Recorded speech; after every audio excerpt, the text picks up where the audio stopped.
क्या कर रही हो मम्मी तुम? और ये आदमी कौन है? अरे बेटा, ये मेवा लाल है, यहीं पास के तबेले में काम करता है। तेरे सारे जीन्स टॉप स्कर्ट इसे दे रही हूँ। इसकी बेटी है ना, उसके काम आ जाएंगे। वही तो मैं तुमसे पूछ रही हूँ मम्मी, मेरे कपड़े इन्हें देने की क्या ज़रूरत है? अरे इसमें से तो कई ड्रेसेस मैंने एक बार भी नहीं पहने। अरे देखो तो टैग तक लगा हुआ है। अरे तो तू क्या करेगी इन सबको पहनकर? अब सूट पहनने की आदत डाल ले। शादी के बाद तो सूट भी पहनने को मिले तो गनीमत समझना। शादी? हाँ, अब तो बच्ची नहीं रही, तेरे पापा तेरे लिए लड़का देख रहे हैं। इसलिए अब से तू जहाँ भी जाए सूट ही पहन कर आया जाया करना। 4 लोगों की नज़र में आएगी तब तो बात होगी। और मेरा फ्यूचर मम्मी? मुझे जॉब करनी है। हम औरतों का तो यही है बेटा, गृहस्थी संभालना, बच्चे पालना। अभी मैं तुझे जॉब करने भी दे दूँ तो क्या शादी के बाद तेरी सास तेरा जॉब छुड़वाना देगी? तब तो तेरा दिल और दुखी होगा ना बेटा। उससे अच्छा है तो अभी से ही घर के काम काज सीख ले। कपड़े धोना, झाड़ू पोछा करना, बर्तन मांजना, कायदे में रहना, बोलना, हंसना सब सिखा दूंगी ताकि कोई भी तुझे काट ना सके। मैं तेरी माँ हूँ बेटा, तेरा बुरा थोड़ी ना चाहूँगी। बेचारी रोशनी के सपनों पर जैसे पानी ही फिर जाता है। अब ना वो अपने पसंद का खाना खा सकती थी, ना कपड़े पहन सकती थी, ना कुछ कर सकती थी। एक दिन अपने घर पर सोफे पर बैठी रोशनी हंस हंस कर ताली मारते हुए मूवी देख रही होती है। तभी उसकी माँ वहाँ आती है और उसे डांटती हुए कहती है, तेरी शादी होने वाली है, इस तरह से ज़ोर ज़ोर से हंसती हुई बहू शोभा देती है क्या? और ये क्या, समोसे कचौड़ियाँ लेकर बैठ गई? अगर अभी वज़न बढ़ गया तो शादी के लहंगे में कैसे फिट आएगी तू? चल ये सब छोड़, और मैंने जो लेप बनाया है ना, जाकर चेहरे पर लगा ले।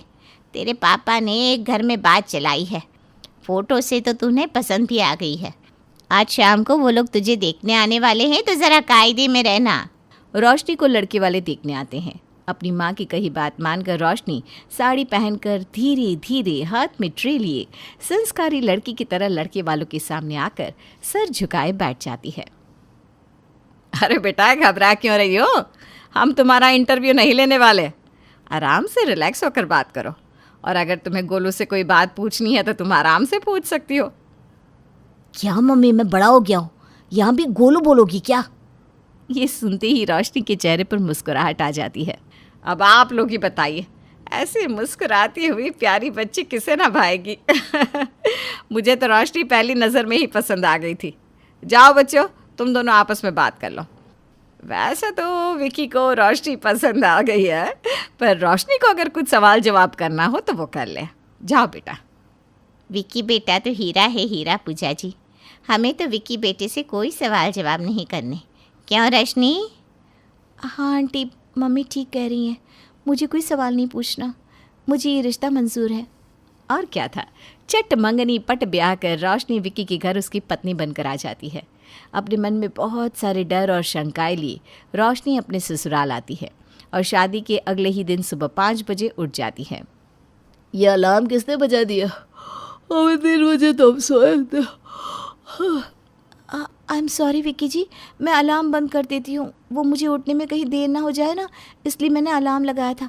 आप सो जाइए, मैं किचन में जाती हूँ। शादी की रस्मों के बाद मुश्किल से 2 घंटे सोकर ही रोशनी उठ जाती है। नहा धोकर भगवान की पूजा करके रसोई में जाकर चाय नाश्ता और सारी चीज़ों की तैयारी कर लेती है। मम्मी ने तो कहा था कि तुम्हारी सास सूरज के उगने के साथ ही उठ जाएगी, पर यहाँ तो 10 बजे तक लोग सो रहे। थक गए होंगे शायद। खैर अच्छा है, मैंने सारी तैयारी कर ली है, मम्मी जी तो मुझसे बड़ी खुश हो जाएंगी। शादी से थके हारे सब 10 बजे तक धीरे धीरे उठना शुरू करते हैं। सभी के उठते ही रोशनी एक हाथ से साड़ी संभाले, दूसरे हाथ से चाय का ट्रे लिए हॉल में आती है। ये कैसी चाल चल रही हो तुम बहू? साड़ी पहनी नहीं जा रही है तो क्यों पहनी थी? पीछे देखो, आधी साड़ी तो तुम्हारी खुली पड़ी है। शादी के बाद साड़ी ही तो पहनते ना मम्मी जी। अच्छा, ये कौन सी किताब में लिखा है कि शादी के बाद साड़ी ही पहनी जाती है? और किसी ने अगर कुछ और पहनना चाहा तो? फिर तो मुझे पता नहीं, पर मैं कुछ और कैसे पहन सकती थी? आप भी तो साड़ी ही पहनती है ना मम्मी जी। अरे मेरी पगली बहू, आ बैठ इधर।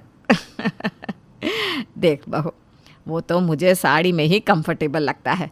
क्या है ना, पीठ में हवा लगती रहती है, वरना ये कुर्ती टॉप पहनने से मुझे घमौरिया हो जाती है। पर ऐसा थोड़ी ना है कि मैं साड़ी पहनती हूँ तो तुझे भी साड़ी पहननी होगी। अरे तुझे किसी और कपड़े में कंफर्टेबल लगता है तो तू वो पहन लिया कर। अगर मैं ट्राउज़र, नहीं कुछ नहीं मम्मी जी। अरे हाँ, पहन लेना ट्राउज़र टी शर्ट, उसमें क्या दिक्कत है। सच्ची मम्मी जी, आप कितनी अच्छी है। मम्मी तो कहती थी कि सासू माएँ सर का पल्लू सरकने से ही 10 गालियाँ सुना देती हैं। ओह गॉड मम्मी जी, मेरे मन का तो डर ही निकल गया। रोशनी की खुशी का ठिकाना नहीं रहता। जहाँ उसके मायके में उसके पसंद के कपड़ों को दान में दिया जा रहा था, वहाँ उसके ससुराल में उसकी सास उसे उसकी मर्जी के कपड़े पहनने को रोक भी नहीं रही थी। अब रोशनी आराम से अपने मन के कपड़े पहनकर कंफर्टेबली घर के काम करने लगती है। इसी तरह एक हफ्ता बीत जाता है। रोज़ की तरह रोशनी सवेरे 5 बजे ही उठ जाया करती। एक सवेरे जब पूजा अपनी सहेली परविंदर के साथ हॉल में बैठी बात कर रही थी, तब उन दोनों के लिए रोशनी चाय लेकर हॉल में आती है। हाय रब्बा, बहू तुझे आए हुए 7 दिन भी नहीं हुए, कम से कम महीने भर तो साड़ी पा लेती। अरे परविंदर, मैंने ही उसे ट्राउज़र पहनने को कहा था, साड़ी में बेचारी चल भी नहीं पाती है। अरे कल की आई बहू को इतना छूट देगी तो ये तो उड़ ही जाएगी पूजा। परविंदर की बात सुनकर रोशनी की आंखों में आंसू आ जाते हैं। वो रोती हुई कमरे में चली जाती है। मेरे कारण मम्मी जी को क्या क्या सुनना पड़ रहा है, मैं फिर से साड़ी ही पहन लूँगी। अरे पागल है क्या बहू, कुछ तो लोग कहेंगे, हैं? लोगों का काम है कहना। और तूने उस परविंदर के कपड़े नहीं देखे क्या? अरे जो मन करता है वो पहनती है और दूसरे की शांति में आग लगाती है। तेरी सास मैं हूँ कि वो, हैं? मैंने कुछ बोला नहीं ना, तो रो क्यों रही है? आज तो तूने मुझे ये भी नहीं पूछा कि मम्मी जी आप दोपहर में क्या खाएंगी। रोशनी अपनी सास के गले लग जाती है। उसे मानो क्या ना मिल गया था। जहाँ उसकी माँ ने उसे बताया था कि ससुराल में तुम्हारे आंसू पूछने के लिए कोई तुम्हारे पास नहीं आएगा, वहाँ हर वक्त उसके साथ डाल की तरह उसकी सास खड़ी रहती थी। एक रोज़ जब रोशनी किचन में काम करती हुई फ़ोन पर बात कर रही थी, नहीं नेहा, मैं पार्टी में नहीं आ सकती। शादी के पहले ही तो कभी मम्मी ने मुझे बैचलर्स पार्टी में जाने नहीं दिया, तो मैं अपनी सास को इस बारे में कैसे पूछ सकती हूँ। अरे अच्छा नहीं लगता ना, शादी के 1 महीने बाद बहू बाहर निकल जाए, समझ रही है ना तू। रोशनी की अपनी सहेली के साथ की बातचीत पूजा सुन लेती है और खाने के वक्त उससे कहती है, तुझे पार्टी में जाने का मन है क्या बहू? अरे बोल दे, शर्मा मत। पता है मम्मी जी, मैं ना कभी अपने दोस्तों के साथ मूवी भी नहीं गई। मुझे लगता है कि कैसा लगता होगा दोस्तों के साथ घूमने जाना, मज़ा आता होगा ना। मम्मी मना करती थी तो फिर मैं कभी नहीं गई। जब मेरी बहू आ जाएगी ना, उस वक्त मैं अपनी बुढ़ियाओं की टोली लेकर जाऊंगी घूमने। अरे तेरी बेस्ट फ्रेंड की शादी है ना, फिर तो वो अपने ससुराल चली जाएगी, हैं? मैं ड्राइवर को बोल देती हूँ, वो तुझे उसकी बैचलर्स पार्टी में ले जाएगा और पार्टी ख़त्म होने के बाद तुझे वापस भी ले आएगा। ठीक है ना बहू? ये सुनते ही रोशनी की आंखों में खुशी के आंसू आ जाते हैं। रोशनी को जीवन खुल के जीना था, जिसकी इजाज़त उसे कभी मिलती ही नहीं थी। तुम कहती थी ना मम्मी, तुम्हारी सास तुम्हें हर चीज़ में कंट्रोल करेगी, हर गलती पर 10 बातें सुनाएगी। आज तुम्हें पता है, मुझसे गलती से दाल जल गई थी और मम्मी जी ने बिना दाल के ही खाना खा लिया। मैंने तो कभी सोचा ही नहीं था कि सासू माएँ इतनी अच्छी भी हो सकती है। तुमने ना बेकार में ही मेरे मन में इतना खौफ भर दिया था मम्मी। पहले 6 महीने तो सब कोई अच्छा बनने का नाटक करता है बेटा, आगे आगे देख। और हाँ, तेरी सास ने जानबूझकर तुझे पार्टी में जाने को कहा, फिर वही कल खुद जाकर तेरे पति को इस बारे में भड़काएगी। ओह गॉड मम्मी, तुम ये सब क्या बोल रही हो? मम्मी जी ऐसी नहीं है। ये सब सुनकर ना मुझे बड़ी घबराहट हो रही है। अरे 2 मिनट प्यार से बोल ज़रूर लेगी बेटा, पर रसोई में पीसना जीवन भर तो तुझे ही पड़ेगा। वो एक काम नहीं करेगी, यही तो दुनिया का दस्तूर है। तुझे मैं बुरी लगती थी ना, अब जब ससुराल में 2400 घंटे काम करना पड़ेगा, फिर लगेगा अच्छा ही किया था, मम्मी ने मुझे सब कुछ सिखा कर भेजा। रोशनी पली बड़ी ही थी डर के माहौल में, जहाँ उसे बस यही सिखाया गया था कि उसे क्या क्या नहीं करना है, उसे क्या करने की इजाज़त है। इसके बारे में सोचने भर की उसे इजाज़त नहीं थी। अब अपनी माँ की कही सुनकर वो डर से खुद ही पार्टी में नहीं जाती। अगले दिन, अरे क्या हुआ बहू, तू कल अपनी सहेली की बैचलर्स में नहीं गई? वो मम्मी जी, मैं जाने वाली थी, पर मेरे सर में इतना दर्द शुरू हो गया ना कि मैं जा ना सकी। कोई बात नहीं ना मम्मी जी, क्या फ़र्क पड़ता है। अच्छा, अब कैसा है तेरा सर दर्द? दबा दूँ क्या बेटा? नहीं मम्मी जी, मैं ठीक हूँ। पूजा हॉल में बैठी थी और अपने हॉल से सीधा किचन में रोशनी को काम करता हुआ देख रही थी। रोशनी एक तरफ दाल संभालती है और दूसरी तरफ चावल। उतनी ही देर में भागकर वॉशिंग मशीन में भर रहे पानी को बंद करके भी आ जाती है। दूध वाला, जल्दी जल्दी दूध ले लो, हमको दूसरे घर भी जाना है। आई भैया। अरे तू जो कर रही है वो काम पूरा कर ले, मैं दूध ले लेती हूँ। पूजा दूध लेकर किचन में जाती है, जहाँ वो देखती है कि रोशनी बुरी तरह से पसीने से लथपथ भीगी पड़ी है। दूध को तीसरे स्टोव में चढ़ा दीजिए ना माँ जी, मैं दूध में उफान दिला देती हूँ, वरना दूध फट जाएगा। आजकल लगता है ढंग से घर की सफाई नहीं हो रही। देख तो हर तरफ जाले ही जाले लगे हैं। जाले भी उतार दे बहू। 2 हाथ से 3 काम तो तू कर ही रही है। एक और हाथ से दूध भी चढ़ा ले और दूसरे से जाले भी उतार दे। जाले रह गए क्या? अभी उतार देती हूँ मम्मी जी। अरे मेरी पगली बहू, क्या कह रही हूँ मैं और क्या समझ रही है तू? मैंने तुझे किचन में काम करने से नहीं रोका क्योंकि मुझे लगा तुझे कुकिंग का शौक है, पर आज ऐसा तो दिख नहीं रहा। सब कुछ समझने की जिम्मेदारी तेरे अकेले के थोड़ी ना है। अब से एक टाइम का खाना मैं देख लिया करूँगी, या फिर हम कुक रख लेते हैं। यहाँ भी मम्मी की बात उल्टी पड़ गई। मम्मी जी पर आप। अरे तेरे आने के पहले भी तो मैं काम करती थी ना, तो अब भी कर लूँगी, तो क्या हो जाएगा। रोशनी को विश्वास हो गया था कि उसे सास के रूप में एक माँ मिल गई है। अब दोनों सास बहू एक साथ मिलकर शॉपिंग पर जाती, घूमने जाती, घर का काम करती, किसी सहेलियों की तरह। आजकल देख रहा हूँ मम्मी, तुम तो मुझ पर बिल्कुल ध्यान ही नहीं देती। जब से रोशनी आई है तब से सब रोशनी रोशनी करते हैं। अब तो इस घर में मुझे कोई पूछता भी नहीं। तेरे लिए तो मैं हूं ना बेटा। अच्छा, वैसे नवरात्रि का फंक्शन है सोसाइटी में, तो शाम को 5 बजे सब रेडी रहना। फिर मत कहना कि मैंने बोला नहीं था। शाम को सभी सोसाइटी में पहुंच जाते हैं। हर तरफ नाचना गाना, चारों तरफ लाइट्स, खुशी का माहौल। स्टेज पर आर्टिस्ट परफॉर्म कर रहे थे, जिसे देखकर रोशनी के पैर थिरकने लगते हैं।